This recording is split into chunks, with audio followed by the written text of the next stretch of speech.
Hola, Caro, ¿cómo te va? Hola Santi, hola Mariana, los escuchaba muy atentamente y escuchaba también el mensaje de Zelensky. Nosotros estamos justamente ya en el camino hacia la frontera Polonia-Ucrania. Los televisores en todos lados donde tuvimos que parar por algunas cuestiones logísticas en el propio hotel, pendientes de lo que sucede en esta frontera. Recuerden ustedes, 8 campos de refugiados se han desplegado aquí en Polonia ante las miles y miles de personas que están llegando. Sí. Sabemos que en las rutas ha sido total el colapso por esta huida, por el éxodo que se generó a partir de los múltiples ataques.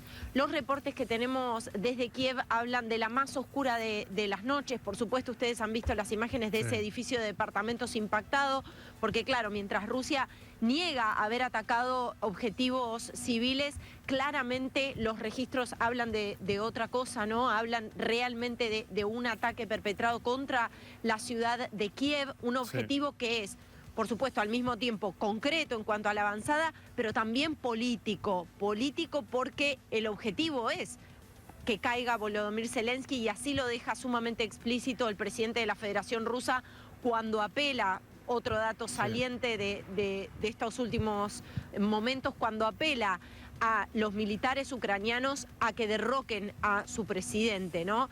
Realmente es muchísima la angustia cuando sobre la salida de Varsovia veíamos en muchas casas la bandera ucraniana, porque claro, imagínate que estos dos países tienen una relación estrechísima. Sí, de hecho, claro. nos Son contaban... socios comerciales, por supuesto, y hay un constante... Varsovia está prácticamente en la frontera.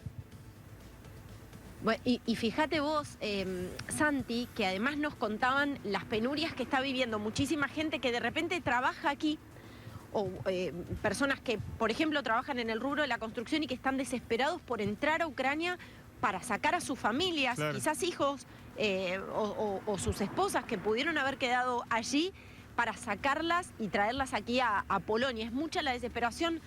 Para darte cuenta de esto, ayer les comentaba que está totalmente colapsado los sistemas de recepción, ¿no? Y los alojamientos. A nosotros concretamente, por darte un detalle logístico, se nos acaba de caer el lugar de alojamiento que teníamos sobre la frontera, porque claro, están recibiendo ¿Dónde se iban a alojar? un mar de gente. Caro? ¿El Dublín? ¿Dónde se iban a alojar? Mira, nosotros teníamos para hacer base en un punto cercano al principal pase fronterizo, donde por supuesto se ve la mayor afluencia de gente, siempre con la expectativa de eventualmente poder cruzar hacia Ucrania. Y bueno, esa base que teníamos para estar allí, realmente no la vamos a tener. Estamos resolviendo esta cuestión logística, pero no será un mayor inconveniente. De alguna manera lo vamos a hacer, pero esto te da cuenta o te pinta el cuadro de situación. Realmente es mucha la cantidad de gente que está llegando, y tanto el sistema de recepción en cuanto a la hotelería, los departamentos de alquiler temporario, incluso los centros de recepción, los centros de los campos de refugiados que se han montado para recibir a esta gente, están absolutamente sobrepasados y se espera que este número vaya creciendo. La estimación es que en 48 horas hubo 50.000 desplazados fuera del país. Bueno, justamente por eso que contás, no me parece un detalle menor el tema logístico, el tema de que no tengan, por ejemplo, en estos momentos el lugar certero donde se van a quedar. No por hacer, digamos, un show del viaje, sino simplemente porque estamos hablando de un lugar en el cual hay una gran afluencia de gente que está también buscando dónde quedarse. Entre eso, honestamente me preocupa la situación en la que puedan llegar a estar teniendo en cuenta esto, pero además lo difícil que puede llegar a ser ingresar a Ucrania, y quería preguntarte si se sabe a esta hora, teniendo en cuenta que todavía están muy lejos, cuáles son los requisitos para poder entrar. Como trabajadores de prensa, por supuesto, hay una diferencia. Sí, justamente eso nos dijeron. Nosotros vamos con todo lo que acredita que estamos llevando adelante trabajo de prensa y no deberíamos tener mayores inconvenientes para cruzar, pero bueno, claro, imagínate que esta frontera terrestre está absolutamente colapsada por la cantidad de gente que hay. Veía que hay, digamos, grupos, incluso parte de las fuerzas militares de aquí de Polonia, abocados a las tareas de recepción de estas personas y también de ubicarlas concretamente en lugares donde puedan darles la asistencia adecuada. Hoy todo el mundo, todos los televisores estaban mirando lo que está sucediendo en la frontera de aquí de Polonia, Polonia, que, bueno, ustedes saben, políticamente se ha pronunciado de manera muy rotunda en contra de la acción de la Federación Rusa, en contra de la acción del presidente Vladimir Putin y en apoyo a Volodymyr Zelensky, y que ha advertido, como en otros puntos o en otros países fronterizos, que estamos a las puertas de una crisis humanitaria, porque Sí, claro, sí, sí. esta situación tiene perspectivas de agravarse, y déjame sumarte algo. Hablamos de una estimación de ayer de 50.000 personas que dejaron el país en Sí. solo 48 horas, pero yo te sumo algo, y esto tiene que ver con haber seguido cuál era el movimiento en las ciudades fronterizas de Ucrania, ¿no? Donde nosotros esperamos llegar pronto. En esas ciudades, en las ciudades occidentales, el colapso realmente es muy, muy grande respecto de, como te decía, los puntos de alojamiento, los puntos de recepción, y se espera que muchas de las personas que están allí estén camino a salir del país, ¿no? Claro, Con lo cual, sí. este De hecho, número se va a acrecentar. ¿Sabés, Caro, que hoy veíamos imágenes en vivo en Varsovia de algunas colectas de ayuda humanitaria, ¿no? Estaban juntando alimentos, estaban juntando particularmente ropa, ¿no? Tratando de hace conseguir mucho frío. provisiones, ¿no? Algo, abrigo para la gente que de pronto tuvo que salir nada más que con un bolsito o sin nada de Ucrania y poder ayudarlos. Era mucha el material que estaban allí juntando, pensando también en esta crisis humanitaria. Sí, a esto te sumo lo siguiente, Santi. Muchas familias quedaron partidas porque muchos hombres fueron reclutados para la resistencia ucraniana. Entonces quedaron muchas mujeres con hijos solas, teniendo que dejar todo atrás, cargando lo poco que podían sacar y huyendo del país. Muchas personas quedaron sin nafta en los automóviles, yendo hacia las rutas. Algunos quedaron directamente parados y siguieron camino de a pie. Tenemos reportes de que eso ha sucedido, por eso estamos mirando también con mucha expectativa, porque así como pensamos en un punto en la frontera, un punto fronterizo del lado polaco, también lo pensamos y armamos la logística para tenerlo del lado ucraniano. Claro. Y cada vez va a ser mayor el colapso en las ciudades occidentales de Ucrania, y se espera, por supuesto, que eso siga permeando del otro lado de la frontera, ¿no? Con esto que, repito, los países fronterizos anticipan será una crisis humanitaria de proporciones. Caro, de acuerdo a las personas con las que vos hablás, de acuerdo a tus fuentes en Ucrania, ¿cuál es la sensación que dan los mensajes en el pueblo, pero también en la gente con la que vos hablás?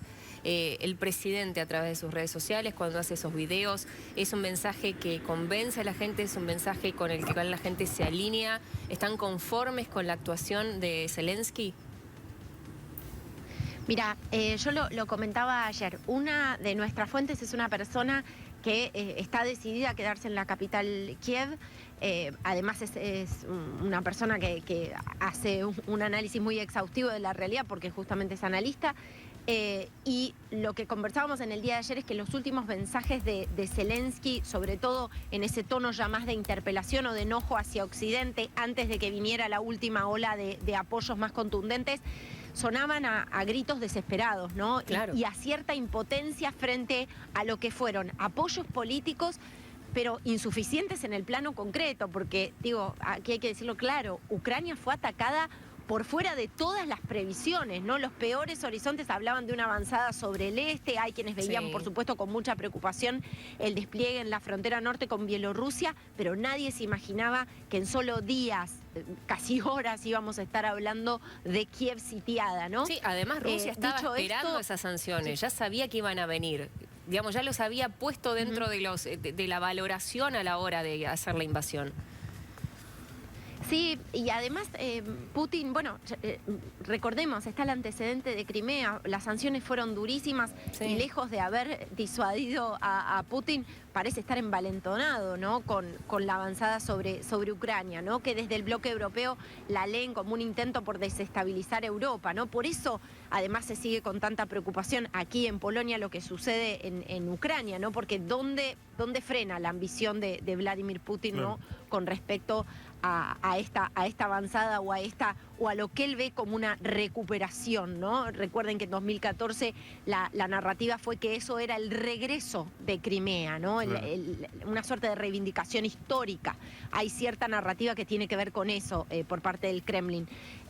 Pero con respecto a lo que me preguntabas vos, Santi, de cómo perciben al presidente, en el día de ayer hubo muchas versiones circulando. Él repetía una y otra vez que estaba en Kiev. En el día de ayer, en horas de la tarde, había una versión muy fuerte que había sido trasladado a un búnker. Claro. Luego él se encarga de mantener actualizada la información, sobre todo a través de su cuenta de Twitter. Y una de las cosas que hizo como un cambio en la estrategia. Lo primero era una interpelación accidente, casi un grito desesperado y el mensaje de que Ucrania se estaba quedando sola frente a tamaña invasión y tamaño ataque. Pero la segunda instancia fue contar que estaba recibiendo apoyos. Recién veía que Mariana mencionaba lo de Mario Draghi. Ahora la estrategia es contar constantemente los apoyos que está recibiendo Ucrania. También para darle o para reforzar el espíritu de una resistencia militar compuesta en muchísimos casos también por civiles a los que les han dado armas en estos días para formar parte de la resistencia. También entiendo para envalentonar esa resistencia que por supuesto está muy presionada por lo que ha sido este ataque múltiple, ¿no? Caro, ¿cuáles son los próximos pasos del equipo entonces? ¿Conseguir alojamiento en una localidad del otro lado de la frontera? ¿Ya intentar cruzar? No estás muy lejos, Varsovia está a hora y pico de la frontera. Mira, todas las estimaciones de tiempo ahora, en estos días hay que hacerlas un poco más extensas, justamente por todo lo que implica el despliegue logístico que se está trasladando por parte de distintas instituciones aquí hacia la frontera, la cantidad de gente que se está trasladando y además familias que están yendo a buscar familiares que están llegando, pero nuestro plan es hacer base allí, parte del equipo estará resolviendo la logística, mientras otra parte también estamos, por supuesto, continuamos con la intención de ingresar a territorio ucraniano, teniendo esta consideración de que, bueno, toda esta situación es muy variable, hay mucha incertidumbre y en las ciudades occidentales de Ucrania el colapso también en cuanto a los sistemas y de recepción de personas, ¿no? Tanto, ni que hablar la hotelería, los alquileres temporarios, es realmente muy significativo. ¿Y a través de qué se hace eso? Porque imagino que no debe ser ahora, bueno, reservo tal lugar, me meto en una aplicación y lo puedo reservar como en un momento común, o sea, normal. Sí, pero debe estar todo complicado. Por eso digo, ¿de qué manera se logra? ¿A través de contactos? Bueno, la clave es esta, la red de contactos, las redes que armamos entre colegas. Estamos, bueno, si les muestro mi teléfono van a ver todos los últimos mensajes son con colegas que o están viajando aquí, a quienes nosotros por supuesto les damos la información sobre cómo nos hemos movido en términos de logística hasta aquí, o colegas que se están trasladando aquí, o colegas que ya están allí en la zona fronteriza o que ya han cruzado, y que por supuesto armamos redes también entre nosotros para entender cuál es la mejor manera de movernos o cuáles son los contactos claves para seguir nuestro camino y lograr el objetivo que es en definitiva ingresar, ¿no? Claro. ¿Te preguntaron, por ejemplo, cuando alquilaron el auto, si tenían pensado, o sea, tuvieron que decir, ustedes tenemos pensado pasar de la frontera, ir del lado de Ucrania? No tenemos autorización para ir con el auto que hemos alquilado. Fue la primera aclaración que nos hicieron. Creo que, bueno, claramente vieron que veníamos con los equipos de prensa y la primera aclaración que nos hizo la empresa de alquiler. Doy cuenta de estos detalles logísticos porque, como decía Mariana, me parece que pintan también cuál es la situación. Primera aclaración que se nos hizo es que de ninguna manera el auto podía ingresar a territorio ucraniano, ¿no? Y esto no es porque haya algún problema específico. Autos circulan, van y vienen todo el tiempo de un país al otro, pero bajo esta circunstancia la empresa no permite que el auto sea trasladado. Bueno, y la pregunta lógica, ¿ahí cómo hacen, Caro?